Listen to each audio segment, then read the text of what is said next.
ጎብዘናል። 3 ዓመት ሙሉ ነው መከራ ይበላል። ለዚህ እወዳችኋለሁ፣ አከብራችኋለሁ። እሺ የምሬ ስለታገሳችሁኝ በጣም አመሰግናለሁ።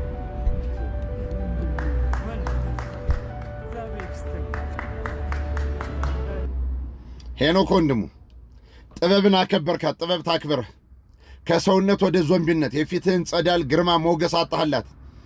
ለአሰል ችለው ነው በተርላ እንኳን መገፋት ለማይችለው ለ3 ዓመት ለአንድ ፊልም ለኢትዮጵያ ፊልም ኢንዱስትሪ ከፍታ ብለህ ከሰውነት ተራወጣህ ሞገስን እስክታጣ ነገ በምን እንደምትተከው በማይታወቅ የፊትህ ጸዳል ሞገስና ክብር ከአምላክ ከሰጠ ጸጋና መልክ ወርደህ ለጥበብ እንደ በኩር ልጅ ኃላፊነት እንዳለበት ሙሉ ቤተሰብን የማስተዳደር እንደ በኩር ልጅ ለጥበብ ቀለጥክላት።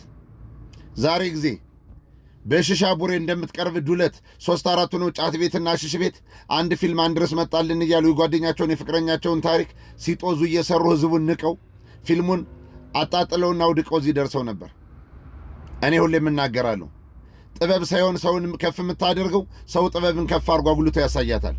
ዛሬ ጊዜ ከትንሽ እስከ ትልቅ አርቲስቶች፣ ቅማጫም ራስታዎች፣ የህገ ወጥ ደላላ የካናዳ የሮማንያ እያሉ ህዝቡን በሚያስለቅሱበት ባልተሰራ ሪል ስቴት ካርታ ባልወጣ ቤት ባልገባ መኪና ከትንሽ እስከ ትልቅ ቀለው እንደ ዋርካ አግዝፈንና አክብደን ያየናቸው ሰዎች ተራውንና ድሃውን ማህበረሰብ ጭሰኛውን ማህበረሰብ እየበዘበዙ ከአንድም 2 ጊዜ የኢትዮጵያን ህዝብ አንድ ጊዜ በደቡብ አፍሪካ አንድ ጊዜ በመኪና ማስመጣት እያለ በ3 10 ዓመታት 2-3 ይህን ማህበረሰብ ፌንጣ የሚጫወቱበት አርቲስቶች እያሉ እንዳንተ አይነት አርቲስቶች ደግሞ መጥተዋል። ማንነታቸውን አጣው ክብርን ከፍ የሚያደርጉ ማንነታቸውን አጣው ክብር ጥበብን እንደዚህ ሰማይ የሚያደርሱ አሉ። አንድ ነገር ቃል እገባልሃለሁ፣ የሰው ልጅ የኢትዮጵያ ማህበረሰብ እያለ ላያመሰግን ይችላል። እመነኝ።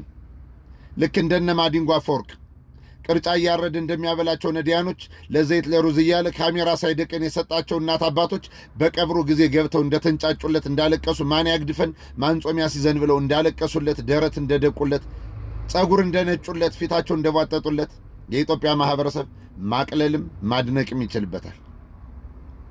አንተ ማንነት ክናጠህ ጥበብን ሞገሱን አሳይታታል።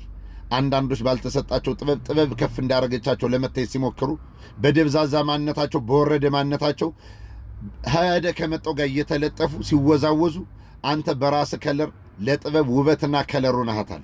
እናምልሃለሁ የኖክ ወንድሙ ያከበርካት ጥበብ ታከብርሃለች። ዋጋ የከፈልክለት ሙያ ዋጋ ይከፍላል።